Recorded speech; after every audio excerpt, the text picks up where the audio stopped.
Our interest in this presentation is to look deeper into the hows and whys of Monet, the artist, particularly in his early search to make his mark, and for the meaning behind the images and what structure he utilized as a painter. Much has been written and much has been misconstrued.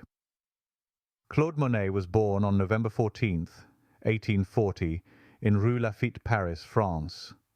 Monet was raised in Le Havre, Normandy, and was drawing from an early age. Although his mother, Louise Justine Aubray Monet, supported his ambitions to be a painter, his father, Claude Adolphe, wanted him to pursue a career in business. His mother was encouraging his interest, but she died in January of 1857. When he was just 16, he was sent to live with his widowed but wealthy aunt, Marie-Jeanne Lecadre. There he was permitted to study at the Académie Suisse, at the atelier of Charles Gleyre, a noted draftsman, and remained there for several years. However, he was called to serve in the army for about a year, where he became ill from the Algerian region where they were deployed, but was able to see the way vivid light filled the atmosphere, and wanted to somehow record the experience in paint. Upon his return, he opted to buy out of his remaining service time and began formal training once again in Paris. Monet met and was moved by the works of Johann Barthold Jonkind, who, together with Eugène Boudin, became an important influence on him. The plein air movement was quickly becoming a major factor in the ateliers of Paris and throughout most of Europe.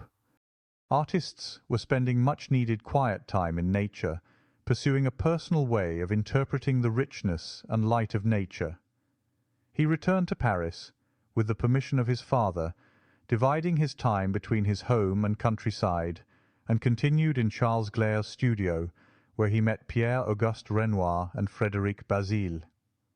Bazille eventually became his closest friend. Now let's concern ourselves with the work of Claude Monet.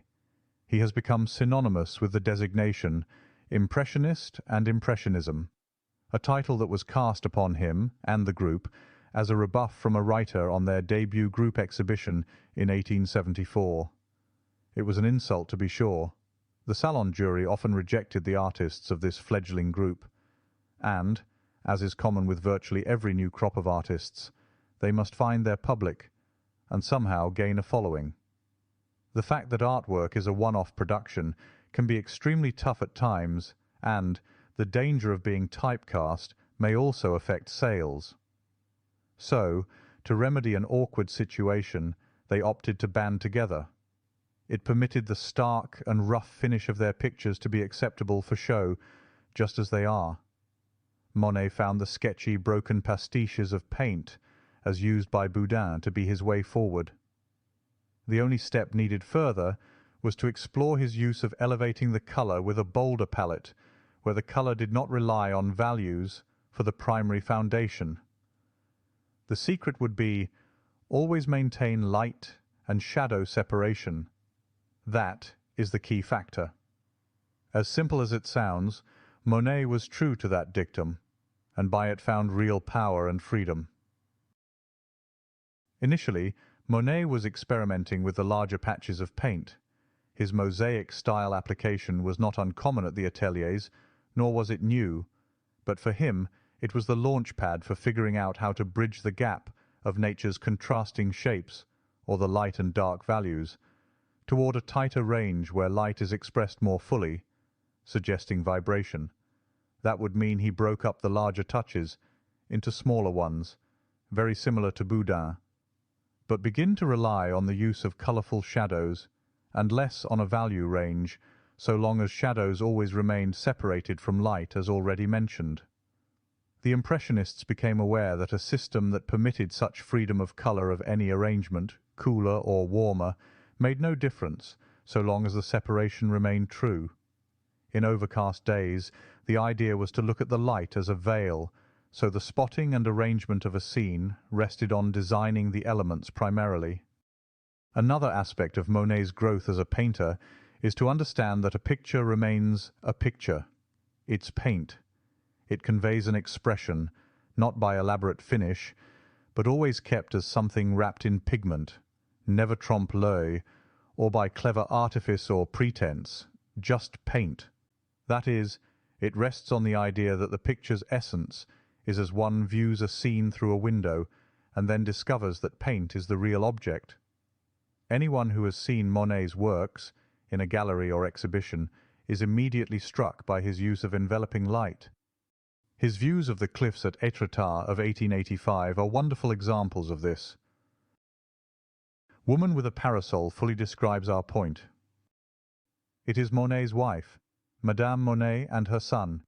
It is a classic example of art for art's sake. These sensations that we have already discussed, produced by very astute technical analysis in paint handling, using colour, brushwork, and separating of light and shadow, unconventionally of course, and overlaying of thin washes to establish harmonies as needed, becomes a powerful mix that excels conventionality, is firmly based on solid underpinnings, fully realized. It is no surprise that John Sargent would seek him out as an upcoming painter, and we have in Sargent's portrait of Monet just such a tribute. There is a stark difference in values from one artist to those of the other. While Monet was seemingly careless as to finish, which sometimes he lamented, he was ever more serious about the total impression of what he saw and put to canvas. Sargent relates that when in London, Monet from his studio window would have some 90 canvases at the ready to grab when the light fit the canvas that was begun and waiting. Monet increasingly used the theme of a subject as an ongoing picture commentary of light passing over the landscape, and in the case of his canvases of Poplars we have a particularly arresting group. Not only are the trees in a natural state of arabesque silhouetted against the sky, but they are lively with nuanced colour covering a period of time or days. His tour de force poplars come as a group, not just as a singular viewpoint. He now looks more deeply into his series of canvases as his ongoing commentary, more like a novel that has another one coming thereafter. A novel in that paintings require much study by the viewer. One can spend hours poring over each stroke as it defines a section, or how compositionally the whole is orchestrated as a perfect union. Monet now is more and more linear as well. Look at how his trees are preserved as they flow into each other, never getting lost, or ill-conceived but refined, drawn with rich pigment. The Poplars series were made during the summer and fall of 1891. They were in a marsh along the banks of the Epte River, not far from Monet's home and studio. To reach his painting spot, he resorted to his floating painting studio that was moored in place. Unexpectedly, he needed to hurry because soon afterward the trees were sold off. Now we turn our attention to haystacks. Yes, the humble haystack that sits quietly in a field, just waiting for the painter to lift it up to royalty and nobility, that in paint provides for the artist a reason to embrace it. How many people have passed by a landscape with rows and rows of haystacks, thinking of the toil now ended, and how they rest peacefully draped into a pattern of pastoral beauty? One of the triumphs of Monet is the lowly haystack, canvases that brought to the world a different viewpoint and all the romance that farm land possesses. He was not alone in this idea. Millet and Dupré and others have portrayed the genre with some degree of success, but Monet provided the impact and the majesty very boldly, like no one before. Monet began his haystack series near the summer's end of 1890 and continued through the following spring. Monet produced 5 earlier paintings using this same stack subject, prior to the series in 1884. Monet settled permanently in Giverny, where many of his lily series and garden paintings were done. He had a love for gardening even as a youth. His affection for it never waned. By 1891, the art colony at Giverny had grown to some 40 permanent residents, most of whom Monet chose to ignore. There were a few to whom he gave some access, painters who in some cases, such as his next-door neighbour, Lilla Cabot Perry, happened to be keen gardeners as well. Perry was among a select few to whom he shared painterly wisdom they all desired. Monet's stepdaughter Blanche was good enough a painter to be regarded and included in collections of various French museums, and the only pupil to whom he consistently gave advice. Some of the most poetic paintings that Monet produced, possessing a romantic mystery and charm, is the series of canvases of the Seine river. Here we find he progressively works the surface with a flowing fluid brush, with overlapping glazes, not in the usual way, but artfully tying together larger portions for the all-embracing look that characterizes all great painting. The river would provide the subject of his next series from a similar viewpoint, and executed over a long sequence of mornings, begun in 1896, working through the summer on every type of condition. Monet had always risen with the dawn, but in this case he was getting up at 3:30 a.m. to be out on the river at first light. He had long ago rejected the long-held idea of what constituted a finished picture, but more and more his conceptions settled down, and his sometimes want of a completed canvas meant more and more over-painting on a single picture. Not the one-shot, impromptu session that hurried to halt the day in order to complete the effect sought for, but the impact of that image in his mind, the context of the idea he wanted to pull out. He was led to constant reworking, much to the frustration of his dealers. Gone are the days of only a single session in front of a motif. Now the number of sessions he expended on a canvas before regarding it as finished might be as many as 60. It is not uncommon for painters, over time, to want to pull out much more with their skills, to fulfill the lust for authentic achievement. In Monet's own words, "I tell myself that anyone who says he has finished a picture is terribly arrogant." When you go out to paint, try to forget what object you have before you, a tree, a house, a field, or whatever. Claude Monet. His words were brief and to the point. After 1900, Monet established his garden, and it is getting lusher and fuller with each season. He begins with the early studies of his now famous Japanese footbridge, and slowly introduces his lilies into the pond, and, little by little, he perceives just how he would like to begin painting them. The weeping willows drape handsomely over the pond, and it's now time to get serious, and so a new series is born.